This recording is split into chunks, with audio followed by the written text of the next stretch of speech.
Hey, tune in tonight, ESPN Plus. Be ready to watch a show. All right, folks, welcome back to the MMA Plug, presented to you by the Fan Cave on 98.1 FM, Mile High Sports Radio. We've got a special guest joining us here on the broadcast today. We have the one and only Big Toe, JaCobi Jones. JaCobi is the former three-time All-American out of Colorado State University, Pueblo. He is the former LFA lightweight champion who is now set to embark upon his UFC journey as he steps into the cage Tuesday night for Dana White's Contender Series. For those listening at home, that is tonight, so make sure that you tune in.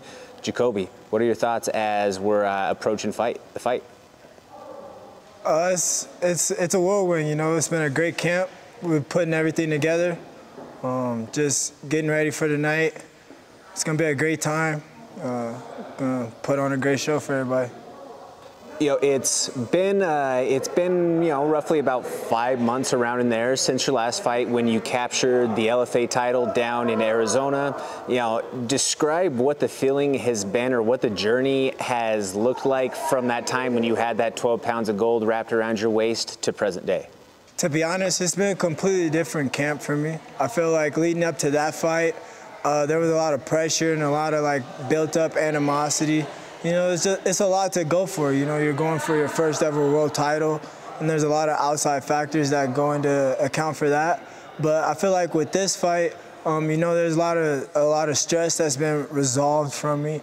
I feel like I'm a lot more happier in this camp. I feel like this fight's built specifically for me. I feel like there's just a lot of things that I've been wanting to do in the past that I've gotten to do this camp, where I can just, you know, just relax and just hone in on my skills and just be ready for the moment. You've now completed the early promo process with the media reels and your interviews and all of that with the UFC going out to the PI, flying to Vegas and everything. Do you feel that now, especially since you've gone through the LFA ranks throughout your entire professional career, that, you know, dealing with big budget or with big production type of resources out there, were you prepared for the opportunities that were presented to you in Vegas? Definitely. I believe the LFA does an outstanding job of what they do production-wise and help building their fighters. They tell you that from the day you walk in the door there. They want you to be ready for that type of situation. You know, I feel like with me, I was a little nervous, you know, just because it is the bright lights, it's the big cameras, you know, so it's a lot different. But with the LFA having their production staff and everything that they do, from the interviews, from pictures, being backstage, you know, it didn't really feel too much different, you know, just brighter lights, more for the bigger stars. So I'm ready for it all. Was there anything in the process going through that, you know, that first trip out to Vegas to the PI and doing your interviews, was there something that maybe stood out to you, or was it like an I belong type of feeling? Yeah, I feel like the only different thing that I didn't really encounter with the LFA, with the UFC, was that they actually put on makeup on you. And, you know, Miss Chris, she actually helped me out. She helped me realize that it's no longer just about fighting, and that this is the show business, and you got to be ready for that. And you know, I've been telling myself I'm a star since I was a kid. You know, watching WWE wrestling, watching The Rock, you know, Triple H, all these big name stars. I'm ready for my star to burst. So, I mean, to kind of parlay off of what you just said there, you've certainly had a flair for a dramatic throughout your pro career so far, whether it be, you know, something that you might be walking out in, a hairstyle, you know, something that is just a little bit out of the regular mold, if you will, all the way down to the big toe. You know, whether it's Riley Weissman with the Rodman hair to, you know, whatever else that it may be, do you feel like you already kind of understanding the concept of branding is going to help you as you move forward? Yeah, I definitely understand what branding is and how big it can affect you in this fight world. But, you know, that's just me as an individual. I like to be that guy that people can pick out of a crowd. And I like to be the show. I like, you walk in and it's like, oh, who is that guy? You know, and not only is it that, not only is it the cool hairstyles, the painting of my toe. It's how I fight, you know? I'm out there, I'm not just out there looking for a cool touch fight. I'm here to finish the fight. I'm not here to play with you. I want to get in there and get out of there, because at the end of the day, it's the hurt business. I'm not here to get hurt, I'm here to hurt you. We've had a few taglines through the years, you know, put the kids to bed, get your popcorn ready, you know, you name it in terms of, you know, creating excitement for a fight. We've used that as a tagline at some point. Is there something that, you know, is maybe sticking toward your approach to this fight a little bit more than others? You know, like, what's the thought process on that?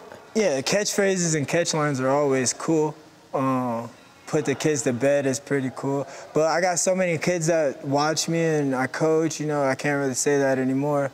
This fight, I've been like saying, Dana, get the pin. Like, there's no questions asked, just go get the pin. I don't care what the contract says. It better be good enough to par. We're ready. Dana, go get that pin. Has there been any music line, a quote, a movie scene, anything of that nature that has stood out to you, that has told the tale of JaCobi Jones coming into this fight? My word for my life is, recently I read the book, The Alchemist, and in the book they tell the boy Santiago Maktub, which is Arabic for it is written, you know, and that saying in itself just been letting me tell myself, I can't question anything in this world. Everything that happens have happened from the hands of God, and it's already written for me. So I just got to show up, be there, be prepared, and, you know, just take what's already in store for me. You know, was there, to kind of circle back to the moment after the LFA fight, you know, everything was kind of, for so long, that was the mountaintop, right? Like that was at least one summit of the mountaintop. You know, was becoming a world champion. The first step was figuring out stuff away from the cage. With Coach Mark always talks about becoming a world champion in life first, then becoming a world champion in the cage. You even spoke to that directly in your post-fight interview with Gil Melendez. And you said, you know, like, I did that. Like, when you said that, or when you came to that moment of actualization of what you had just accomplished, did you feel like there was a weight lifted off of your shoulders? Not so much. When I first started fighting, I always said, you know, I want to make it to the pinnacle, get what I want from the sport, and get out. And I've always said, if a world championship comes in that way, cool, but we're not shooting for that. I was overly gracious for the opportunity to fight for the LFA belt, but I feel like that isn't the pinnacle that I'm looking for. Sure, it was a great accomplishment, but there's bigger and much larger things that I'm chasing in my life. So when you ask whether pressure let off of me, no, because I know that there's so much more in front of me that I can go chase and go get after. So what I'm understanding is job's not done. Job's not finished. That a baby. I love hearing that. So JaCobi, as we kind of start to wrap some things up here and tie this interview segment up, you know, I wish we had all day with you here with the MMA plug. We do only have a small amount of time. Is there a message that you want to get out there to your friends, family, supporters, Big Toe Nation out there? You know, I just can't thank you guys enough for always supporting me since day one. Even before I knew this dream was something that was going to come into fruition today. From anywhere from sending me a text message, buying merch, even just saying, hey, that's my friend.